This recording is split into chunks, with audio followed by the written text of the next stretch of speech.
दोस्तों, एक बार एक मुसाफिर खाने में 3 यात्री मिलते हैं। उनमें से एक यात्री जो बूढ़ा था वो था 60 साल का, और एक आदमी था जो कि 45 साल के करीब था, और एक कोई 30 साल का जवान मर्द था।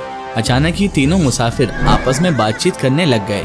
उस जवान आदमी ने, जो कि 30 साल का था, उसने कहा कि कल रात मैंने जो रात बिताई वो एक ऐसी स्त्री यानी ऐसी औरत के साथ बिताई कि उससे खूबसूरत औरत संसार में नहीं होगी, और जो सुख मैंने उस औरत के साथ पाया वो अवर्णनीय है, यानी मैं बयान नहीं कर सकता वो कैसा सुख था। 45 साल का जो आदमी था अधेड़ उम्र का, वो कहने लगा, छोड़ो ये सब बकवास, मैंने अपनी जिंदगी में बहुत सारी स्त्रियां देखी हैं। वो सब जो अवर्णनीय सुख मालूम पड़ते हैं, यानी जो हम बयान नहीं कर सकते और हमारी नजर में जो बहुत बड़ा सुख होता है, वो कुछ भी अवर्णनीय नहीं है, और बल्कि वो तो सुख भी नहीं है। सुख तो मैंने जाना है कल रात, वो भी कल रात में राजभोज में आमंत्रित था। ऐसा सुस्वाद भोजन कभी जीवन में मैंने नहीं देखा। तो वो 60 साल का आदमी उसकी बात काटते हुए बोला, ये सब भी बकवास बातें हैं, असली बात तो मुझसे पूछो।